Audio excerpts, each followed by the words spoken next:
সারা দেশে প্রশিক্ষণ দেওয়া হয়, সেই প্রশিক্ষণের মান নিয়ন্ত্রণ করা এবং এর মাধ্যমে আমাদের যে কর্মসংস্থানমুখী যে যুব প্লাস যুবর পাশাপাশি যারা বিভিন্ন বয়সের তাদেরকেও কাজের জন্য এন্টারপ্রেনারশিপের জন্য উপযুক্ত করে তোলা, এটা হচ্ছে আমাদের একটি বড় দায়িত্ব। আমরা কর্মসংস্থান জায়গাটা যখন আলোচনা হলো তখন আমরা দেখতে পাচ্ছি যে এই যে টিভেট অ্যান্ড স্কিলস, এটা দুইটা সেক্টর, কারিগরি সেক্টর, এই সেক্টর সম্পর্কে যে কথাটি এসেছে সেটা হচ্ছে যে এই সেক্টরের সম্পর্কে আমাদের একটা নেতিবাচক অবস্থান আছে। এখন নেতিবাচক অবস্থান নিয়ে আমরা কিন্তু আমাদের দেশকে উন্নত পর্যায়ে নিতে পারবো না, কারণ আমরা জানি যে চাকরি কতটুকু, চাকরি খুবই সামান্য। মূলত আমাদের যে পার ক্যাপিটা ইনকাম বাড়ছে, আমাদের যে জিডিপি বাড়ছে, সেটা কোথা থেকে আসছে? সেটা আসছে আমাদের ইন্ডাস্ট্রি সেক্টর থেকে। ইন্ডাস্ট্রি যখন কাজ করবে না, সে যখন প্রডিউস করবে না, তার প্রোডাকশন যখন বাড়বে না, তখন কিন্তু আমার জিডিপি বাড়ার, পার ক্যাপিটা বাড়ার সুযোগ নাই। কিন্তু আইরনি হচ্ছে আমরা সবাই সরকারি চাকরি বা এনজিও মানসম্পন্ন চাকরির দিকে চিন্তা করি। এখন আমাদের কি করতে হবে? আমি একটা ছোট ট্রেনিংয়ে অস্ট্রেলিয়াতে গিয়েছিলাম, সেখানে দেখলাম যে আমরা যখন টিভেট ইনস্টিটিউটগুলো ভিজিট করলাম দেখলাম যে খুবই ঝাঁ চকচকে, একেবারে চমৎকার। তখন আমরা দেখে খুব বলছিলাম যে হ্যাঁ খুবই সুন্দর। তখন ওরা আমাদেরকে বললেন যে তোমরা ভেবো না যে আমরা একদিনে এখানে চলে এসেছি, আমাদের 30-40 বছর সময় লেগেছে এই জায়গায় আসতে। আমাদেরকে ইনভেস্ট করতে হয়েছে এখানে। একটা সময় ছিল যখন আমরাও এই কারিগরি সেক্টরকে মানে এই কারিগরি সেক্টর সম্পর্কে আমাদের সোশ্যাল স্টিগমা ছিল, কিন্তু এখন সেই স্টিগমাটা চলে গিয়েছে বিকজ অফ ইন্টারভেনশন। সেই ইন্টারভেনশনটা কি? একটা হচ্ছে বিনিয়োগ, আমি বললাম। আরেকটা ইন্টারভেনশন হচ্ছে এই যে যারা বের হচ্ছে টিভেট সেক্টর থেকে দক্ষতা অর্জন করে, তাদের যে স্যালারি এবং প্রমোশন প্রসপেক্ট, এই দুইটাই অ্যাট পার যারা ইঞ্জিনিয়ারিং থেকে বের হয়ে আসে।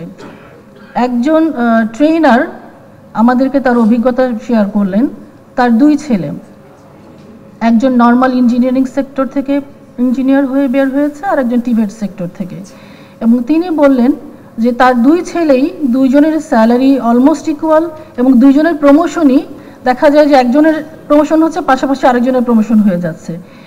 অর্থাৎ আমার এই সেক্টরকে আমরা যদি কর্মসংস্থানকে যদি বৃদ্ধি করতে চাই, আমাদের এই যে আমরা বলছি যে বেকার, আমাদের ইন্ডাস্ট্রিগুলো নিতে চাচ্ছে না, আবার আমরা বলছি যে ছেলেমেয়েরা বসে আছে, এই বিষয়টা কিন্তু থাকবে না যখন আমাদের স্যালারি স্ট্রাকচার, স্যালারি সেফটি যেটা থাকবে এবং তাদের যে প্রমোশন প্রসপেক্ট, এটা যখন আমরা অ্যাড্রেস করতে পারবো তখন অনেকটাই সমস্যার সমাধান হয়ে যাবে।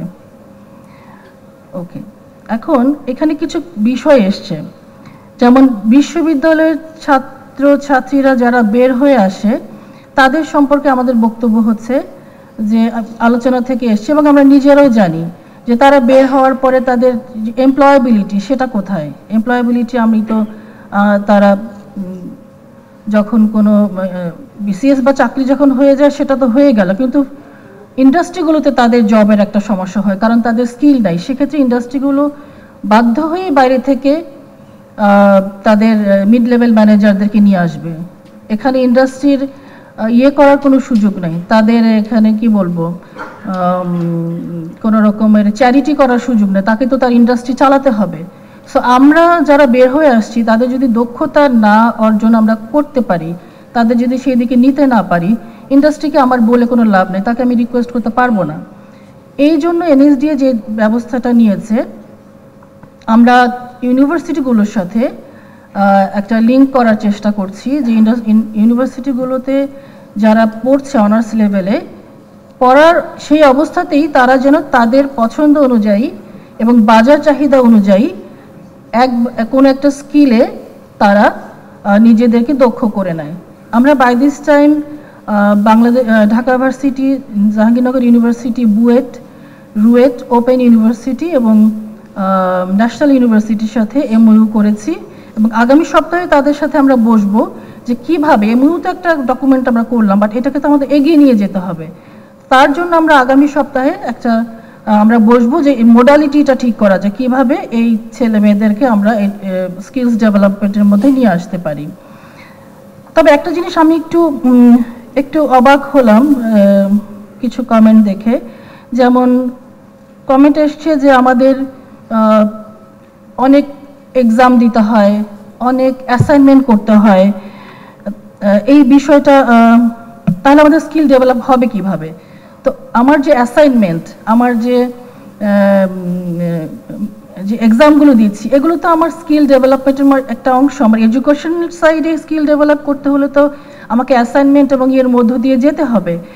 মঞ্জুর ইলাহি সাহেব একটা কমেন্ট করেছেন যে সম্ভবত উনিই বলেছেন যে প্যাশনটা নাই পড়াশোনা, স্টুডেন্টদের বা যারা স্কিল নিতে চায় তাদের প্যাশনটা নাই। আমরা কিন্তু এটা লক্ষ্য করেছি যে স্কিলসের যারা প্রশিক্ষণ নিতে আসে তারা প্রশিক্ষণ নেওয়ার জন্য প্রশিক্ষণ নেয়, মোস্ট অফ দেম তারা কিন্তু নিজেদেরকে মনে হয় স্কিল করার জন্য আসে না। গভর্নমেন্ট একটা ট্রেনিং অফার করেছে, সেই ট্রেনিংটাতে তারা পার্টিসিপেট করতে আসে, বিষয়টা এরকম। কিন্তু আমাদেরকে আসলে এবং আরেকটা কথা এসেছে যে হ্যাঁ, ঢাকার আশেপাশে খুব কাছাকাছি জায়গাগুলিতেই তারা ট্রেনিং নিতে চায়, এই যেখানে গিয়ে একটু কষ্ট করতে হবে সেই ট্রেনিংটা তারা নিতে চায় না। তাহলে আমাদের এই যে যুবদের মধ্যে যে জিনিসটা আমরা লক্ষ্য করছি, আমি কিন্তু একেবারে সবার ক্ষেত্রে বলছি না, বাট এটা একটা আমাদের চোখে পড়ছে, যেহেতু আমরা এই সেক্টরে কাজ করি, আমাদের চোখে পড়ছে যে তারা মনে হয় যেন খুব সহজে সব কিছু পেয়ে যেতে চায়। সহজে তো সব কিছু হবে না। আমরা তো সেই মানে ভোর রাত থেকে আমাদের পড়তে হয়েছে, সারাদিন কাজ করতে হয়েছে, সারাদিন স্কুল কলেজে যেতে হয়েছে, ইউনিভার্সিটি ফিরে এসে আমাদেরকে হোমওয়ার্ক করতে হয়েছে, এগুলো তো আমাকে করতে হবে, করে তারপরে আমার স্কিল ডেভেলপমেন্ট হবে। আর আমরা যদি মনে করি যে না এগুলো আমরা কেন করব, তাহলে বা আমরা সহজেই হয়ে যাবে, সেটা বোধহয় আমাদের সেখান থেকে বের হয়ে আসতে হবে।